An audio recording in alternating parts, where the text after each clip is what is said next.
Buenos días, mi nombre es Andrés Perpiñán Reyes. Estoy cursando la maestría de Ingeniería de Control y Automatización de Procesos en la Universidad Privada Rafael Belloso Yacín de la ciudad de Maracaibo. En esta ocasión vengo a hablarles acerca del control por restricción. Antes de hablar de control por restricción, necesitamos hablar acerca de qué es el control de procesos. El objeto de todo proceso industrial será la obtención de un producto final de unas características determinadas de forma que cumpla con las especificaciones y niveles de calidad exigidos por el mercado, cada día que son más restrictivos. Esta constancia en las propiedades del producto solo será posible gracias al control exhaustivo de las condiciones de operación, ya que tanto la alimentación al proceso como las condiciones del entorno son variables en el tiempo. La misión del sistema de control de proceso será corregir las desviaciones surgidas en las variables del proceso respecto de unos valores determinados, que se consideran óptimos para conseguir las propiedades requeridas en el producto producido. El sistema de control nos permitirá una operación del proceso más fiable y sencilla al encargarse de obtener unas condiciones de operaciones estables y corregir toda desviación que se pudiera producir respecto a los valores de ajuste. En los sistemas de control nos permitirá una operación del proceso más fiable, más factible y más sencilla, al encargarse de obtener unas condiciones de operaciones estables y corregir toda desviación que se pueda producir con ellas respecto a los valores de ajuste. Las características de los sistemas de control, las principales características de estas son mantener el sistema estable independiente de las perturbaciones y desajustes, conseguir las condiciones de operación objetivo de forma rápida y continua, trabajar correctamente bajo un amplio abanico de condiciones operativas y mantener las restricciones de equipo y proceso de forma precisa. ¿Qué beneficios nos dan los sistemas de control o control de procesos?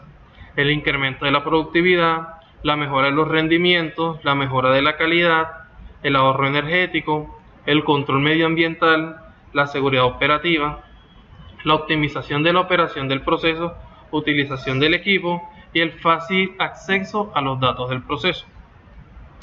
En esta imagen le mostramos cómo funciona un control de proceso, donde tenemos la parte del controlador, la parte del proceso, la parte de los sensores, los elementos finales de control.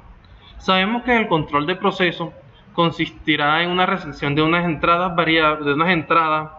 variables del proceso, su procesamiento y comparación con uno de los valores predeterminados por el usuario y posterior corrección en caso de que se haya producido alguna desviación respecto al valor preestablecido en algún parámetro del proceso.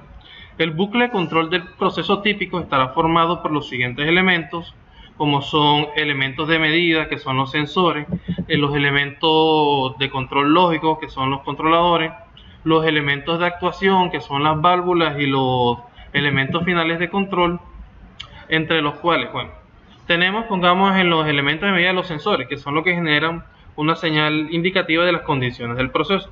Entre los controladores, ¿cuál es la función de esto? Leer la señal de la medida, comparan la variable medida con la variable deseada o el punto de consigna para determinar el error y estabilizan el sistema relacionando el ajuste necesario para reducir o eliminar el error. Y entre los elementos de actuación, como son las válvulas y los finales de control, ¿cuál es la función de esto? Reciben la señal del controlador y actúan sobre el elemento final del control de acuerdo a la señal recibida. Esta serie de operaciones de medida, comparación, cálculo y corrección constituyen una cadena cerrada que constituyen un ciclo cerrado. El conjunto de elementos que hacen posible este control recibe el control de bucle de control o control loop. Entre los tipos de control que normalmente utilizamos, digamos que se clasifican en normales y avanzados. Los normales, tenemos el sistema de realimentación o el feedback, tenemos el sistema PID, ya sabemos, proporcional integral derivativo, tenemos el sistema de control feed forward o el sistema anticipativo, el sistema en cascada y el sistema selectivo override. Adicional a eso tenemos los tipos de control avanzado, que es el control de restricciones o constraint control, tenemos el control de modelo de referencia y tenemos el control avanzado por la optimización de unidades. Nosotros vamos a hablar acerca del control de restricción. El control por restricción es una técnica de control avanzado que lleva implícitas comprobaciones lógicas para llevar el proceso a sus límites. Para ello se modifica el valor de una variable manipulada tanto como sea necesario hasta llevar alguna variable de restricción a un límite específico. Aquí tenemos un diagrama donde nos muestra, pongamos un sistema de control con una sola variable de restricción actuando sobre la variable manipulada, o pueden detallarla bien. Tenemos acá el set point, tenemos acá la variable manipulada, el control de flujo, tenemos acá la válvula que va a ser manipulada. Las aplicaciones de los sistemas de control por restricción se utilizan más que todo en la minimización y maximización de una variable. ¿Cómo qué? Como por ejemplo maximizar la carga de la unidad, maximizar rendimiento y minimizar consumos de energía, catalogadas por severas, suaves y calculadas. Digamos, las suaves son aquellas que pueden ser como la calidad de un producto, el nivel de un recipiente, la presión del interior de un horno.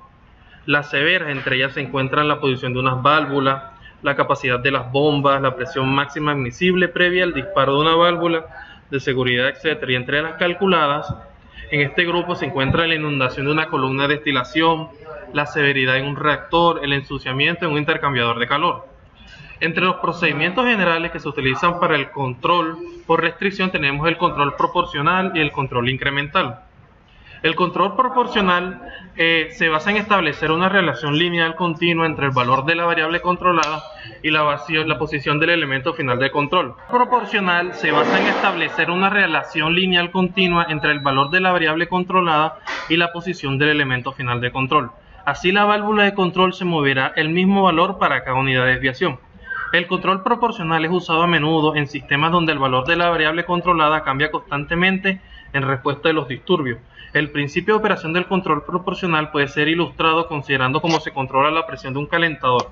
El vapor producido es la variable controlada, la proporción de flujo del combustible y la variable manipulada. Aquí tenemos un ejemplo de un control proporcional, donde tenemos el ejemplo de un depósito que el control de nivel abrirá más o menos la válvula de drenaje en función de la desviación existente en el nivel respecto al valor de consigna. Si el nivel es subido a valores muy altos, tendremos una gran apertura de la válvula. Por el contrario, para un nivel inferior al de ajuste, la válvula se encontrará en una posición más cerrada que la que corresponde al set point de ajuste. El principal problema a este sistema es la imposibilidad de alcanzar de nuevo el punto de consigna cuando se varían las variables de entrada al proceso. A continuación le mostramos un control PID con selector, donde se muestra un ejemplo cómo maximizar por restricción, donde cada una de las variables de restricción dispone de un controlador, el cual se fija un punto de consigna que corresponde al valor límite que puede alcanzar la variable correspondiente, donde vemos aquí hay una restricción por control, tenemos aquí una restricción por control, tenemos acá una restricción por control, tenemos acá restricción por control, por control, tenemos un controlador de nivel, tenemos un control de flujo y tenemos los set points o los límites de cada válvula de control por restricción. Tenemos aquí donde hay una alimentación.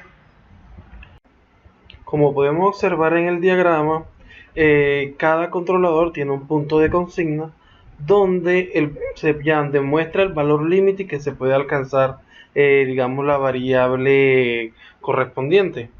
Observamos que tenemos el control por restricción acá, tenemos el control por restricción acá, tenemos un acumulador, tenemos la alimentación, nuestra válvula proporcional, nuestro controlador de flujo. Vemos que aquí llega, pongamos en este sistema, llega la alimentación al contenedor, que después digamos que que llegue caliente o se expone el contenedor a calor, pasa por el intercambiador de calor.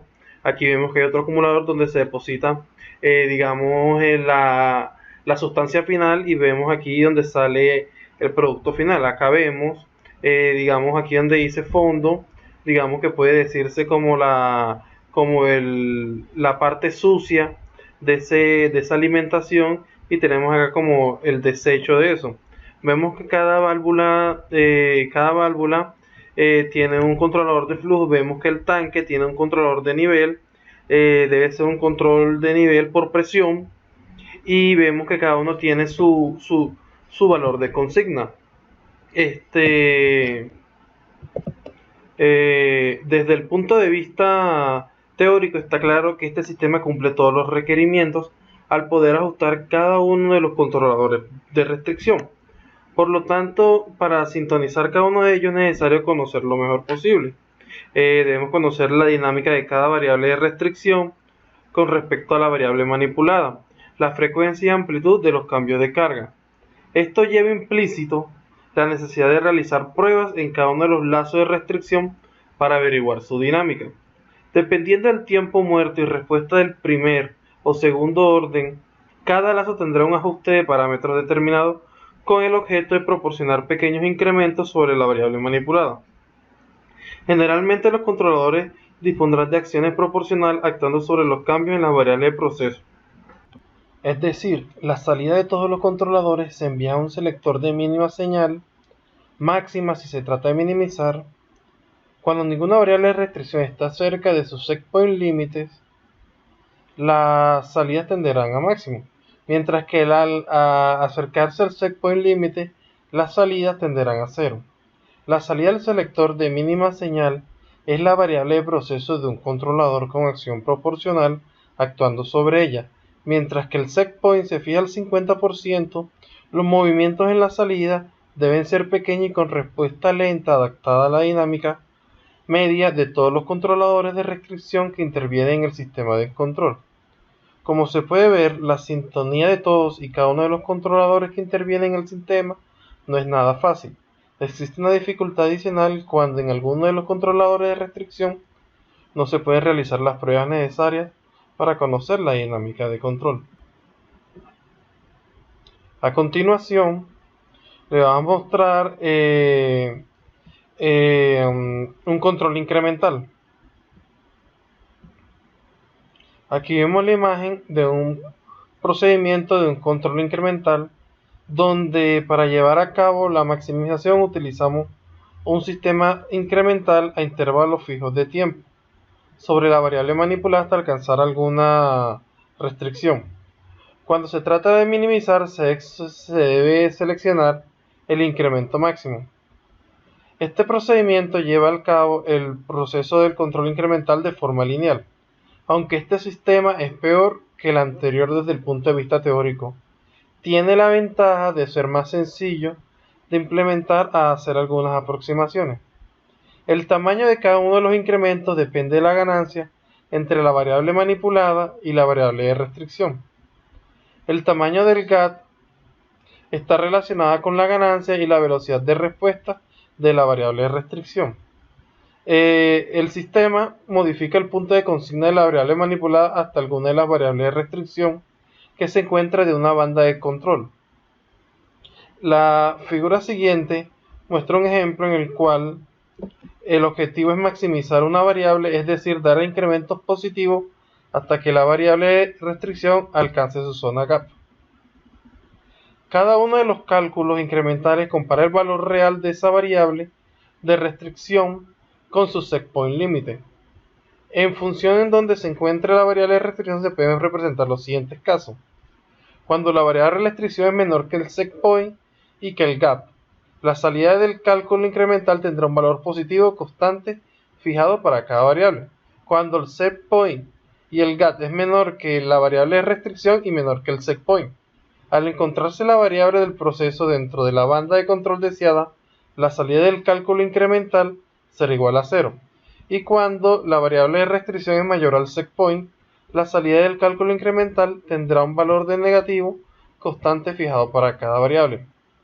La salida de todos los cálculos incrementales se envía a un selector de mínima señal, máxima si se trata de minimización, siendo la salida de este una de las entradas a un sumador en el que la otra entrada es el punto de consigna de la variable manipulada en la ejecución anterior al algoritmo. Bueno, espero que les haya quedado claro todo y muchas gracias por la atención prestada. Hasta la próxima.